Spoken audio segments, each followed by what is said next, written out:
From the world of politics to the world of business, this is Balance of Power.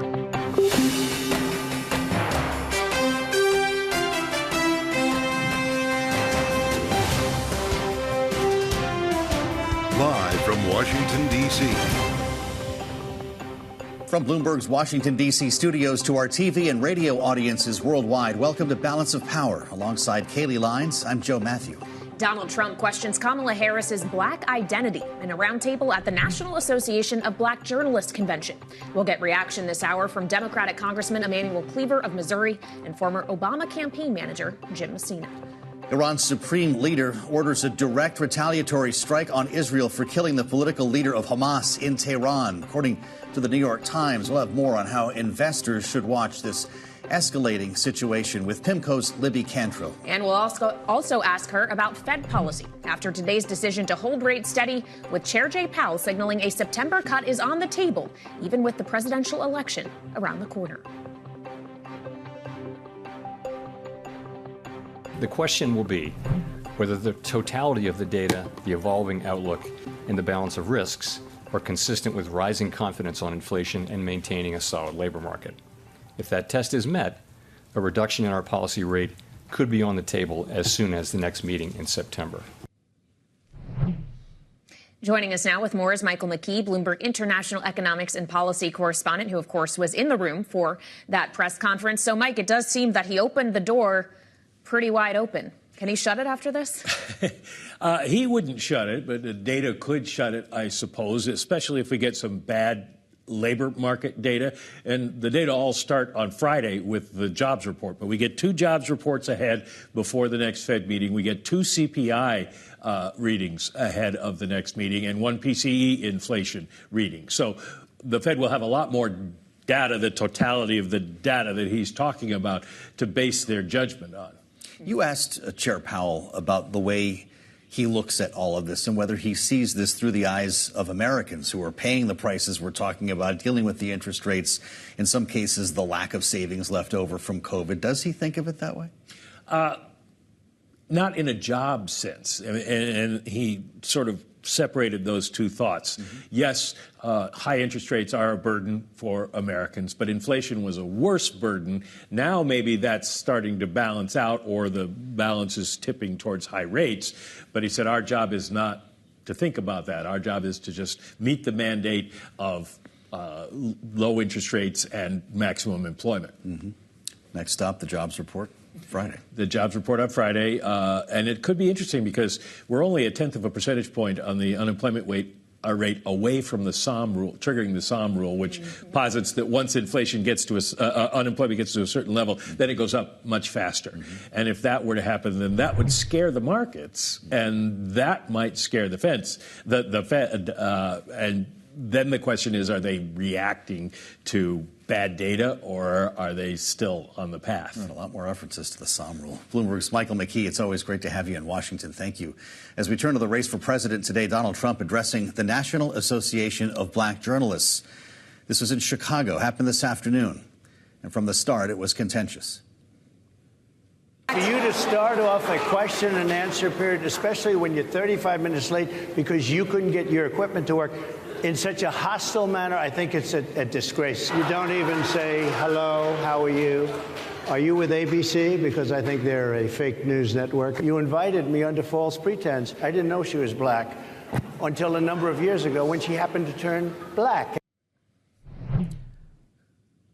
As we absorb all of that, we bring in Bloomberg's Mario Parker, who helps to lead our political coverage here in Washington. Mario, I don't know if you want to take a moment to speak to the importance of this organization that the former president was talking to here, but this was an opportunity for him. Did he blow it? Yes, I should say that I'm a member of that organization. I've been a long-time member ever since I got out of college. Mm-hmm. This was always a high-risk play by the president, right? Part of his former president, part of his strategy is to reach out to black voters by going to a convention of black journalists. The thought is that you get a direct microphone to those voters. It there's no other way around it. When you see those type of comments, it went off the rails. It failed miserably in that strategy, questioning Vice President Kamala Harris's ethnicity is something that will both, from the diaspora standpoint, it kind of undercuts or undermines the diversity within the black community writ large. She went to the HBCU, so her claiming this identity, I mean, that's false there. But then separately, just from a political standpoint, this undermines that 2024 strategy to at least attract some of those black voters.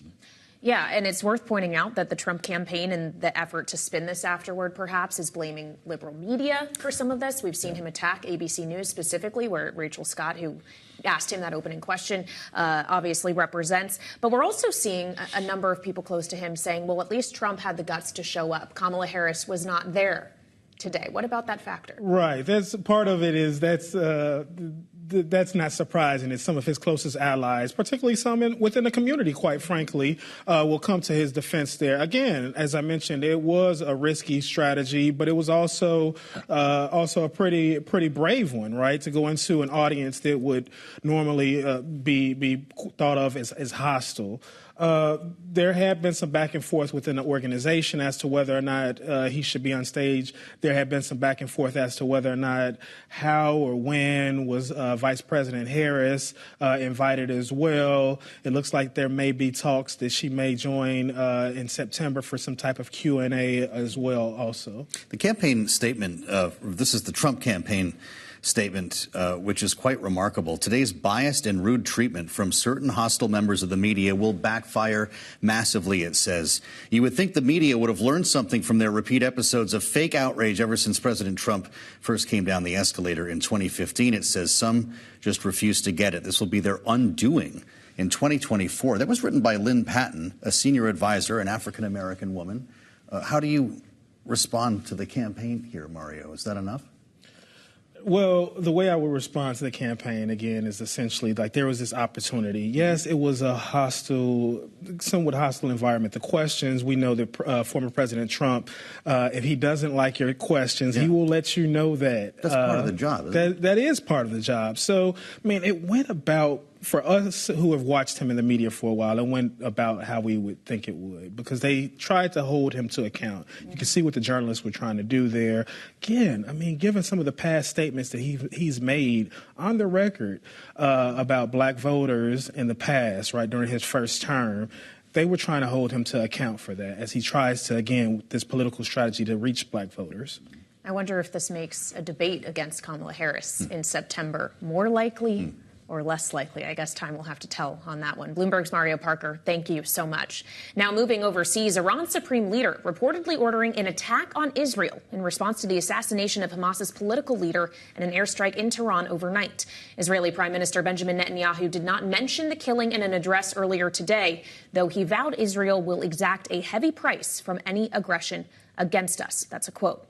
Joining us now for more is Iain Marlow, Bloomberg senior reporter covering foreign policy. So, Iain, of course, we have seen Iran try to hit Israel directly before this year in an airstrike that was largely averted with assistance and defense from U.S. and other allies. What is the U.S. expecting is about to go down here?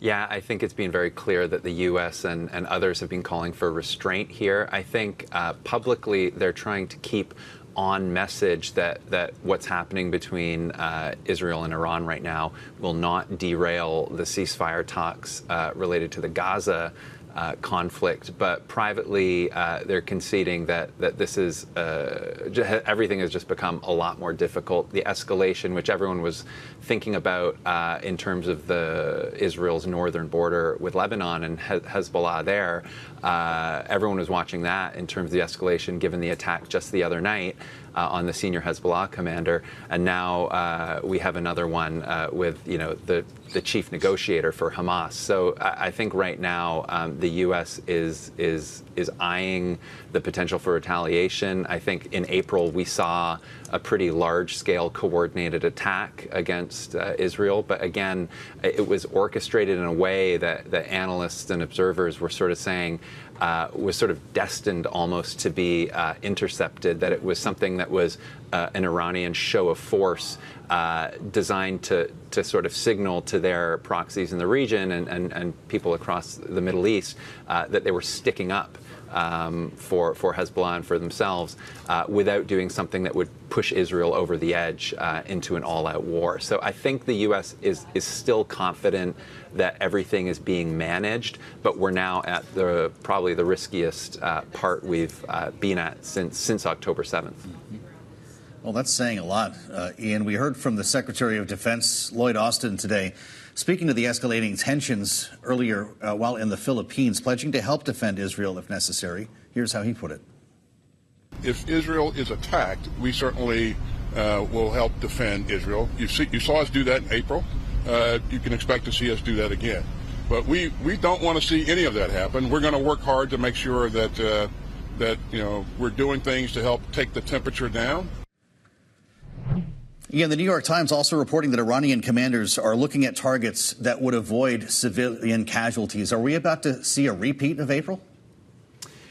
It's a very good possibility that we're going to see something similar. It's to some degree, when Israel hit the Iranian diplomatic compound in Damascus back in April, that actually killed senior Iranian commanders. This is not an Iranian official. This was Hamas's top official. This is to some degree the point of proxies in Iran's view. It limits the damage to Iran proper. So I think we're probably going to see something, whether it's on the same scale as we saw in April, I think is probably the question. Iain, thank you for being with us. Bloomberg's Iain Marlow reporting on Balance of Power. Coming up here on Bloomberg TV and radio, Democratic Congressman Emanuel Cleaver of Missouri will join with more reaction to Donald Trump's comments today at the NABJ. It's coming up next on Balance of Power on Bloomberg TV and radio.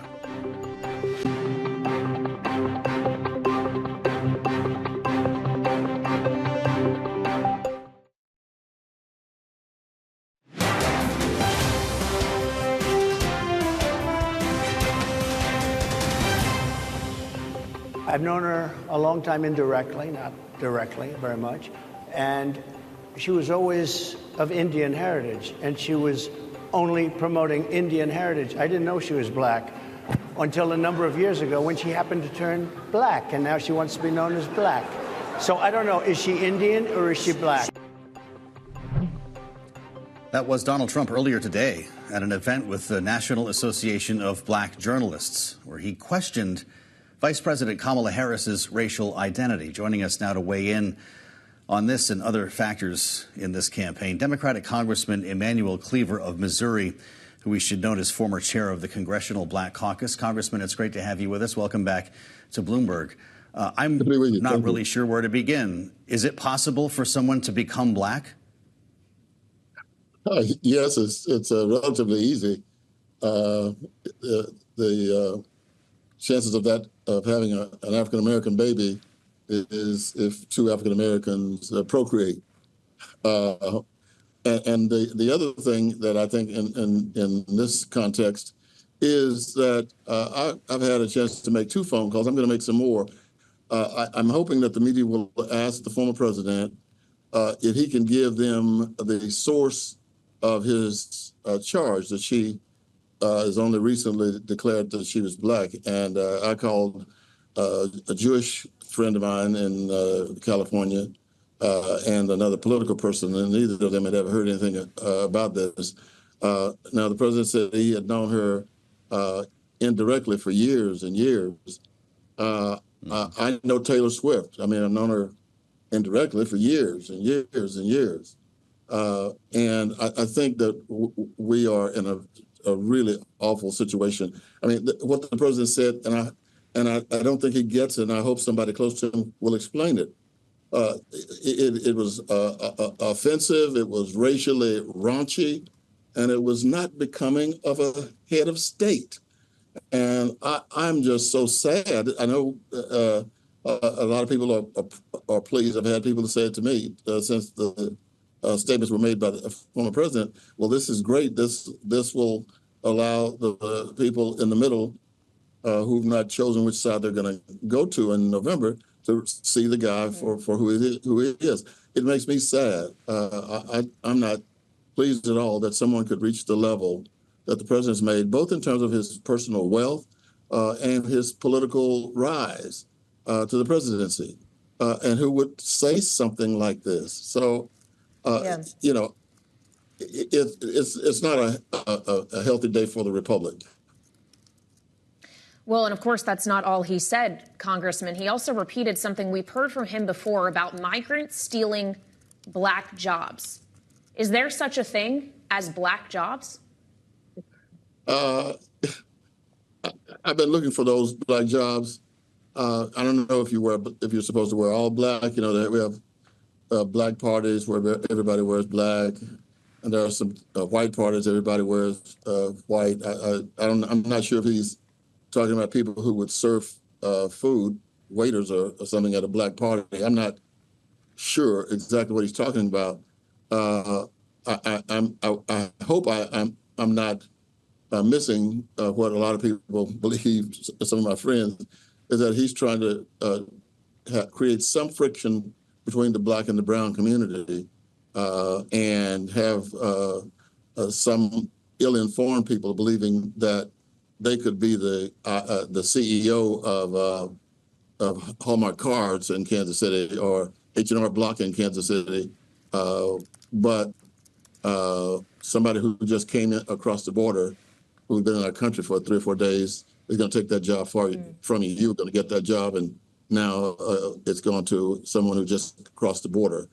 Because when they talk like that, they also say, well, the Democrats are bringing them across to vote. And there are a lot of people who actually believe that you can cross the border and register to vote and then participate in the election in November. I mean, we are the most powerful nation on the planet. We are the most highly educated population on this planet. And this stuff that we're talking about is like principal ignorance.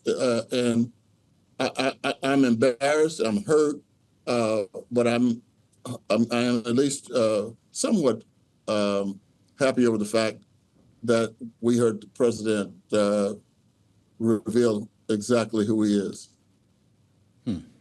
With that in mind, Congressman, we're out with a new poll here at Bloomberg, along with our partners at Morning Consult, and we spoke earlier today with Eli Oakley, politics analyst at Morning Consult, about the importance of black voters knowing this narrative that this could be the demographic to bring Donald Trump back to the White House. Here's what Eli said. I think the most interesting figures there are the people most impacted. This have been black voters. That's such a core key constituency for Democrats to be able to win elections. Having black voters more fired up this time around is only a positive step. He was speaking with regard to the basically brand new Kamala Harris campaign. I guess the question, Congressman, is did Donald Trump lose the black vote today? He lost some black votes today. There's no question about it. I think it'll take 3 or 4 days before what the president said can circle all around the country and go into the homes of African Americans. And also, I believe enough in America to believe that whether a person is brown or white, this is offensive. And I think he's not only going to lose some of the African American vote, but he's going to lose votes, period. Not far from my office here in Kansas City, Missouri, it's a nice community, and it's a racially mixed community. And I would dare say that if there was anybody up there thinking about voting for the president, they ain't now. All right, Congressman, we really appreciate you joining us and giving us your real reaction to the words we heard from the former president today. That's Democratic Congressman Emanuel Cleaver of Missouri. We appreciate your time, sir. Now, of course, also today, we heard from the chairman of the Fed, Jerome Powell, after the Fed held rates steady, and he answered a question about whether or not they could cut them just before the November election. We don't change anything in our approach to address other factors like the political calendar. Congress has, we believe, ordered us to conduct our business in a non-political way at all times, not just some of the time. I'll say this too. We never use our tools to support or oppose a political party, a politician, or any political outcome.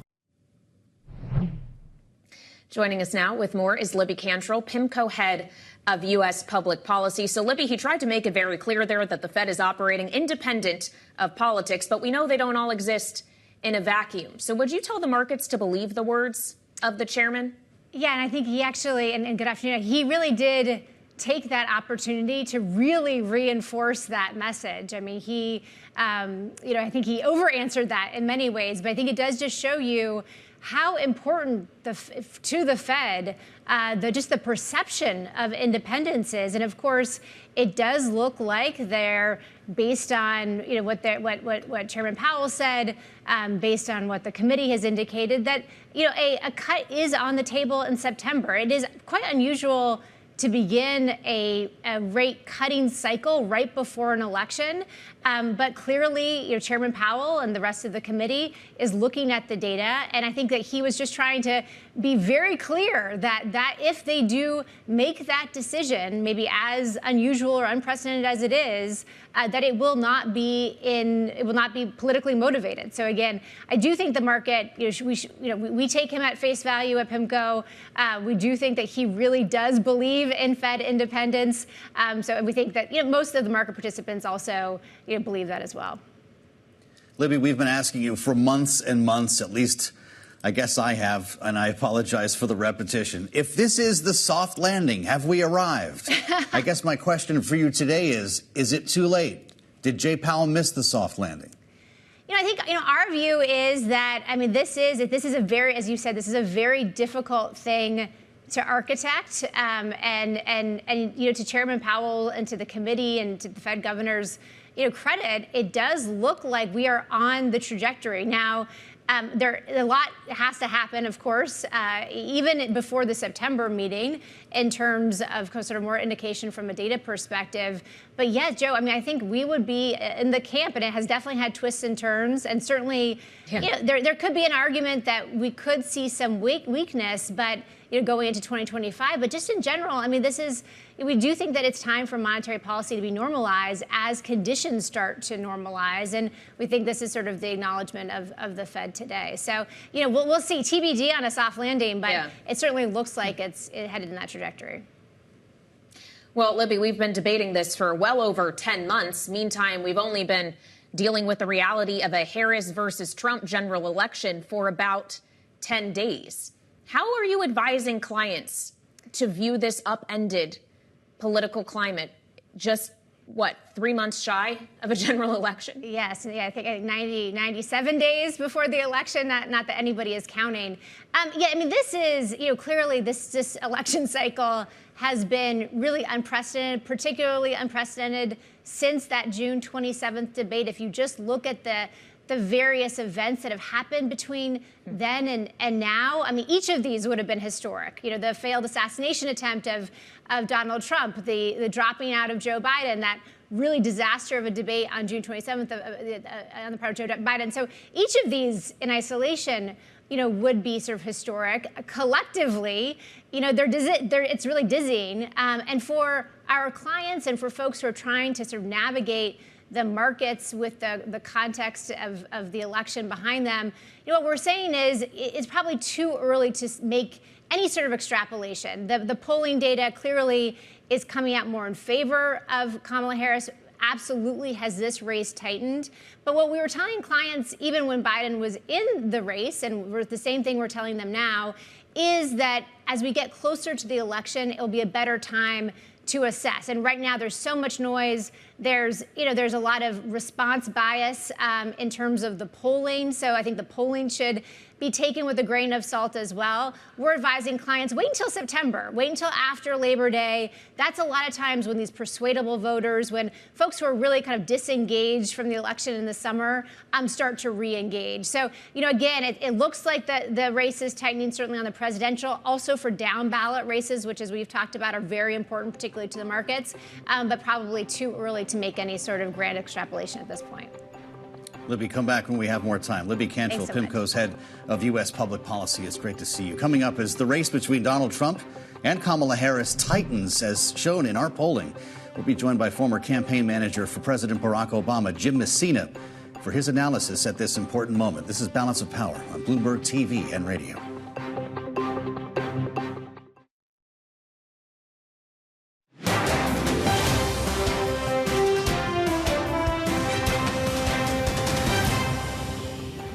Well, Donald, I do hope you'll reconsider to meet me on the debate stage. If you've got something to say,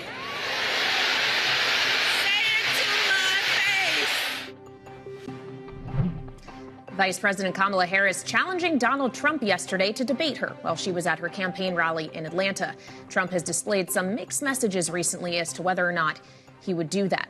Now joining us for more here on Bloomberg TV and radio, Jim Messina, founder and CEO of the Messina Group and former campaign manager for Barack Obama. Jim, welcome back to Balance of Power. It's great to have you. And today of all days, as we just heard, Donald Trump speaking at the National Association of Black Journalists Convention and questioning Kamala Harris's racial identity, getting combative with the journalists who were moderating this discussion. After a day like today, if you were running his campaign, would you advise him to get on a debate stage with the vice president? I don't know, Kelly. I think today was a very damaging day for him. It's why staffing matters, right? Who are the band of idiots who thought this was a good idea to put him in front of both those journalists who are really talented and were clearly going to go after him? Someone should have said, hey, sir, this is a terrible idea. Let's not do this. I think the damage he did to himself, during that discussion is going to have far-reaching effects. And to your point, Kayleigh, it does make his campaign say to themselves, can we trust him? Can we trust him for a 60 or 90-minute debate to be on message against a former prosecutor like Kamala Harris? We all remember what she did to Brett Kavanaugh in the hearings. She's a very, very good cross-examiner. And color me skeptical of whether he is ready for what he would get on a debate stage with her. Well, maybe his campaign supporters should have told him that black jobs include journalists' jobs. Jim, I want to just go back to some of the stuff that Donald Trump said last night on Fox News, talking with Laura Ingraham about the way foreign leaders would handle and interpret their encounter with Kamala Harris. Quote, she'll be like a play toy, he said. They'll look at her and say, we can't believe we got so lucky. They're going to walk all over her. And I don't want to say as to why, but a lot of people understand it. Are we going to look back at this period, this last 24-hour cycle, as the time in which Donald Trump lost the election? We could, Joe. And I promise you that statement from last night's Fox News is going to be on a TV ad in the next 10 days. The women voters in this election are going to decide it. They are why the Democrats have been winning all of these special elections, why they overperformed in 2022. Ever since the Dobbs decision, women voters have been really pissed and showing people at the ballot box. And he continues to make these veiled statements about women, and he just can't seem to help it. And it doesn't take a rocket scientist to figure out what he's talking about. And so, in the past 24 hours, he's really damaged two of the groups that he was doing well with against Joe Biden. He was overperforming every Republican with African-American voters. I think, to Cleaver's point earlier in your block, that's likely gone. And these swing women voters in the Midwest states are the preponderance of who's undecided. And so at some point, campaign managers like me have to look at their candidates and say, hey, boss, shut up. Well, I guess we probably couldn't be a fly on the wall to see if that conversation happened when he got off the stage in Chicago today, Jim. But he wasn't just focused on Kamala Harris or black jobs today. He was asked directly whether or not his vice presidential selection, J.D. Vance, would be ready to be president if necessary. And this is what he had to say in response. Historically, the vice president, in terms of the election, does not have any impact. Mm-hmm. I mean, virtually no impact. You have 2 or 3 days where there's a lot of commotion as to who, like you're having it on the Democrat side, who it's going to be. And then that dies down, and it's all about the presidential pick. I won't ask you, Jim, to weigh in on what you think J.D. Vance might be thinking about that statement right now. But is it factually accurate in some sense, especially considering we know that Kamala Harris does have a decision to make by next week who she'd like to run with? Could it have an impact for her? Well, look, Kayleigh, here's what the data says. Over the past 50 years in vice presidential picks, it matters about 0.8% to the national ticket who you put on. But broader than that, what it does matter, and my advice to the Harris campaign, is remember the most important rule of picking vice presidents, which is do no harm. And I promise you, John McCain's campaign thought that the pick of Sarah Palin was a bad pick because it took them off message. And what Donald Trump and his campaign are seeing right now is the Vance pick is taking them off message. When you are the presidential candidate and you're having to answer questions about your VP pick, you are off message, and we're 97 days out. The one thing you can't make more of in a presidential campaign is time. And they just don't want to be talking about J.D. Vance. And if I was him and I saw my boss answer that, I might start looking at the want ads, because that's not a ringing endorsement here, Kayleigh. Understood. We've got a new poll out. Jim, Bloomberg News Morning Consult, the 7 swing states. And it's pretty remarkable here to see Kamala Harris close the gap. They're tied statistically in just the matter of a week. And there are some pretty remarkable numbers here, up by 11 points over Donald Trump in Michigan. She's still losing, though, in Pennsylvania, according to this poll. Donald Trump at 50%, Harris at 46%. Would you tap the governor of Pennsylvania right now? Well, I think you can see the campaign, excuse me, being really concerned about Pennsylvania. The leaks are that she's going to unveil her vice presidential pick, no matter who it is, in Pennsylvania. And so, that is clearly the state that they're most worried about of the big three. It is the state that, they have the biggest challenges. Joe, you and Kayleigh and I have talked in the past about my skepticism on polling. And I think if she's up by 11 points in Michigan, I'm also a supermodel. So I don't believe those numbers. The other thing that is important here is she's had the best 10 days in modern American political history, and we're still in a tied race. And it really goes back to what Libby said in your previous block. We're not going to know about really what any of this means until after the Democratic National Convention, until we get post-Labor Day. There are only a couple moments where these swing voters, these 4 to 6% of voters who are actually undecided, there's only a couple of moments where they're going to wake up. One of them is at the convention speeches, and the second is at the debates. And so I'll just put aside the polls for a second and say, okay, where are people spending their time and money? And it is clear that the great state of Pennsylvania is currently the #1 state. Well, some of that money being spent in states like Pennsylvania is, of course, being spent on the airwaves. We saw yesterday an ad debuting from the Trump campaign, a $12 million buy initially that specifically goes after Vice President Harris and her record on the border and immigration. Our polling, too, suggests that this is an issue in swing states where voters trust Donald Trump to handle it better than her. How does she get around that issue? What does she need to do differently than the Biden administration that she's attached to has done? Kayleigh, it's a great question. We've done 3 presidential elections around the world this year, and immigration has become the biggest issue around the world. And it's an issue that I was yelling at the Biden White House to deal with months and months ago, because I think it's a clear big issue. And you could see this is exactly where Trump went to. I think Democrats need to take a page out of the Republicans here and not be on the defense, go straight after it. You saw her campaign issue an ad within the hour going straight at Trump and saying, hey, he's the guy who killed the bipartisan border bill that would really help this situation. Kamala's a prosecutor and he killed the bill. They're not going to let this sit. They're going to go straight at it, and they're willing to fight on this issue, which I think is really smart. Jim, you may not be a supermodel, but you're looking very smart today. We thank you for joining us once again on Bloomberg. Jim Messina, founder CEO of the Messina Group, former campaign manager for Barack Obama. Coming up on Balance of Power, we assembled our political panel, their take on Donald Trump's contentious appearance today at the National Association of Black Journalists. This is Balance of Power on Bloomberg TV and radio.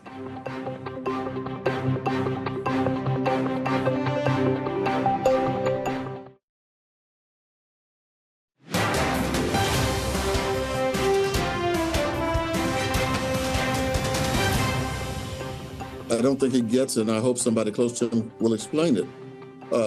It was offensive, it was racially raunchy, and it was not becoming of a head of state.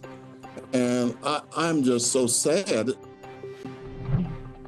It was Democratic Congressman Emanuel Cleaver of Missouri talking with us just moments ago on Balance of Power about former President Donald Trump's comments today about Vice President Kamala Harris's race, her racial identity. Joining us now, our political panel, Brittany Martinez, Republican strategist, founder and CEO of Espina and Company, alongside Christy Setzer, Democratic strategist and president and founder of New Heights Communications. It's wonderful to have you both with us at the table here. Brittany, what's he doing? Who's the audience for this? Who knows? But I cannot emphasize enough how much of a dumpster fire that was. How whoever on his team said that was a good idea. I'm sorry, the camera's on me. I can't help it. Like, you're fired. I had to, excuse me. And it was terrible all around. Like, the MAGA base are going to vote for him. I don't know. Like, now is the time to try to get folks who are on the fence to come on board. We're going to see a lot of those folks starting to tune in now through Labor Day and beyond. And that did absolutely nothing to win hearts and minds. It was absolutely atrocious. And I have no idea what he's thinking. Well, it raises the question, if he does want to win those hearts and minds, if he's going to look to other avenues to do so, potentially a debate against Kamala Harris being one of those. Christy, do you think it is more likely or less likely now that he shows up to debate her on ABC, the network that he assailed, by the way, during this Great point. in September? It's a great question, because I think he's debating himself right now as to whether or not he would look like a loser if he decides to actually back out of it. And that's clearly something that the Kamala Harris's campaign is playing with, or if he just is so mad like he was today that he feels the need that he has to do it. And I have to say, it's a win for her campaign either way to get them in that side by side. And I think they are hoping against hope that he gives some kind of a performance similar to what he did today. Of course, to your point, though, now he's got a fresh excuse to not do it on ABC. Would you allow Donald Trump to debate Kamala Harris? Oh, if I was working for him. Would you recommend step into the ring here? I mean, I would never work for him, so I don't know what guidance I would give. Okay. But I do think that the American people deserve it. They deserve to see their two top candidates go against each other in this capacity. Particularly, as you mentioned, he totally, spent half of the time going after ABC and how terrible the whole summit was. Another half he spent defending J.D. Vance. I mean, he is not in a good spot at all. And yes, I think the American people need to see that debate. On that J.D. Vance point, he was asked whether or not he would be ready to be president, J.D. Vance, that is. And instead, in response, he talked about how the vice presidential pick is inconsequential, essentially, to summarize and paraphrase his words, in an election. There's been a lot of buzz, Brittany, about whether or not Trump might be having buyer's remorse to the extent that he looks to drop Vance from the ticket. Do you think that realistically could happen? I definitely think that the team probably has buyer's remorse, but as far as replacing him, I think that's not going to happen at this point. Bill Kristol sat here at this desk yesterday and said that he's heard from people inside or near the Trump campaign that they've been talking to lawyers about whether that's possible. Looking back to 1972, running mate exited after 18 days, as some of us hopefully don't remember. Is that a real calculation, and should the Harris campaign factor this into their choice of a running mate? I agree with Brittany. I don't believe it's going to happen, but I do believe that it's a real conversation within the campaign because he's been so detrimental to the press for them, to the point where I heard Trump's comments and I thought he was sort of laying the foundation to either say, it doesn't matter if I get him out or not, just look at me, look at me, look at me. But I mean, honestly, at this point, if you're J.D. Vance, you're trying to dump Trump from the ticket rather than the other way around. See about that. Well, of course, to your point, Joe, Kamala Harris does have her own vice presidential selection to make. We expect she will do so by next week, as there have been reports, Christy, that starting Tuesday, she's taken this person on a swing state tour. Yeah. Apparently that will include Michigan on Wednesday in Detroit at a rally with members of the United Auto Workers. The union endorsed her today. How important is that endorsement? Oh, incredibly important. Look, particularly for starting with Joe Biden, who basically saw himself as the labor president, she needs to sort of build on that record. What's interesting about the UAW is it was a union which was not sure. I mean, they were going to endorse Biden. They wanted to. They were miffed at him, and now they're backing her. Obviously, it's important to the vote in Michigan, but it's also important to the vote in Pennsylvania and Wisconsin and other places where union membership is strong, really a backbone of the Democratic Party. So, and something in which Donald Trump really has made inroads with some of labor unions that endorse him instead. So I think the fact that she can show that she is union strong is, a really great place for her to be. Of course, we know that about a third UAW members voted for Trump in the last two elections. Will they again?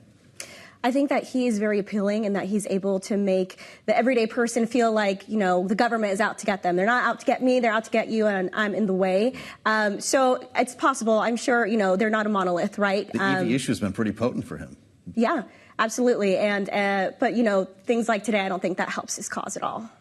Well, so when we consider Kamala Harris's cause, to go back to the question of her vice presidential selection, knowing that Joe Biden was so focused on the blue wall and trying to get the Rust Belt states, our polling with Morning Consult that came out yesterday in the Sun Belt states showed more positivity for her as well. If you're looking at data like that, Christy, how do you think that informs the choice of whether she goes with someone like Senator Mark Kelly or Governor Josh Shapiro? Yeah, I mean, I still think they have to be thinking about it in terms of what are the must-win states. Pennsylvania is a must-win state for Trump and for Harris. So obviously that makes Josh Shapiro very appealing. It's not that Mark Kelly isn't appealing. Obviously, they would like to win Arizona as well, but they can do it without it in some ways that they can't do without Pennsylvania. I think the only question for them really is, yes, but polling has been looking great across the board for her. She seems to be on this incredible upward trajectory. If they can win Pennsylvania without Josh Shapiro on the ticket, which seems likely, do they actually need him to get there? Or can they do they have the luxury of a Tim Walz? Mm-hmm. Do you buy into the idea of we need an executive, a governor, as opposed to a senator, say, from Arizona? I mean, that's what she has said. That's what the campaign has said, and I believe that. So I do think that it's both obviously a political calculus, but also a charismatic and a personal calculus. Mm-hmm. Who does she actually want to work with for the next 4 years? Who does the Trump-Vance ticket want to run against the least? I think a Shapiro and a Mark Kelly. I mean, I think that's going to put them in a tough position because, especially, I mean, as you guys saw over the last few days, the vice president has walked back some of those more liberal stances when it comes to buying back guns, when it comes to some of the electric vehicle things. So I think that they are already signaling that they're trying to find that middle ground and moderate voter. All right, Brittany and Christy are going to be sticking with us because coming up, a vote on the tax bill is slated for tomorrow in the Senate right before they break until September. We'll have more with our political panel next on Balance of Power on Bloomberg TV and radio.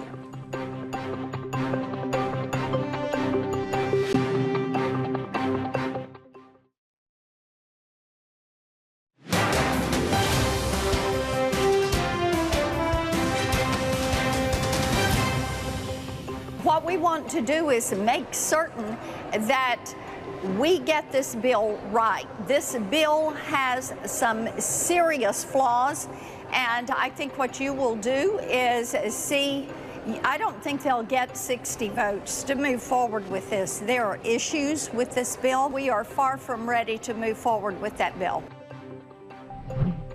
That was Republican Senator Marsha Blackburn of Tennessee speaking with us yesterday on Balance of Power about the problem she has with the proposed tax bill that passed the House by a wide bipartisan majority, but looks as though it's going to fail in this vote in the Senate tomorrow. Our political panel is still with us. Brittany Martinez and Christy Setzer are joining us once again. So, Brittany, obviously you worked in the House under former Speaker Kevin McCarthy. We know it can be hard to get things done.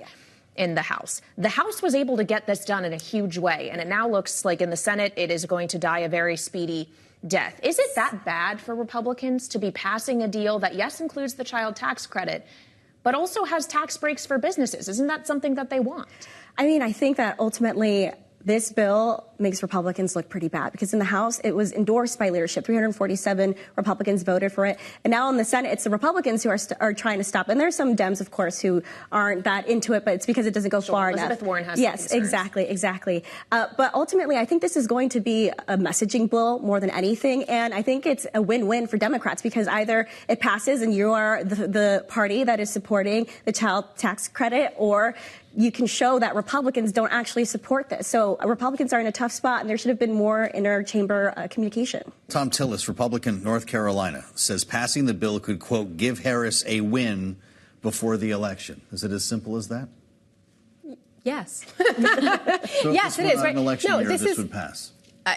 I mean, I think this bill is helpful for Democrats for the reasons that Brittany said. It also has the dual benefit of being both good policy and good politics. Yes, it lifts 500,000 kids out of poverty. At the same time, when J.D. Vance is talking about how much he cares about families, it's really nice to be able to give you the, sort of proof positive. But look, he voted against something that would actually help families, right? So this is sort of a classic Schumer show us who you are kind of bill. They love that over there.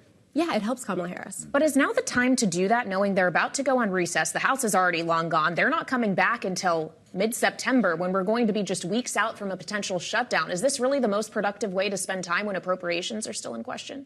I mean, look, I think that this is, one day they're going to do this vote. We'll see, it's whether it passes or not.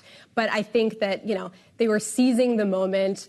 Again, Schumer likes a camera. He likes to seize the moment. And it also happens to be good policy. So good for them. Will the House Republican Conference allow a shutdown in September?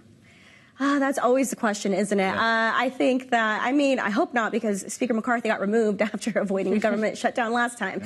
So, it's hypocritical if that doesn't happen, which it shouldn't. But, when you've worked on the Hill, when you've covered the Hill, we all know that these CRs and the end of year government funding, this is an annual occurrence. I don't know why we have these terrible deadlines we're never able to meet. They're not terrible deadlines. They're good deadlines, but we're somehow never able to meet them. And it's hard to get home for the holidays if you're traveling. So will we have a shutdown? In an election year, I think that they're really going to try to avoid that. We'll have our countdown clocks ready. Brittany, Martinez, Christy, Setzer, great to have both of you back for a smart conversation and a great panel as we try to bring you every night here on Balance of Power. Check out the Washington Edition newsletter on the terminal and online. And I say that knowing that we still have, Kaylee, a lot of news that will emerge, including this selection of a running mate. It'll probably be when we least expect it. Yeah, when is Kamala Harris going to make that choice? We expect it will be by next Tuesday before she takes the show on the road to the swing states. So, of course, as always, you can join us here for coverage of that Balance of Power on Bloomberg TV and radio. And we'll see you right back here tomorrow.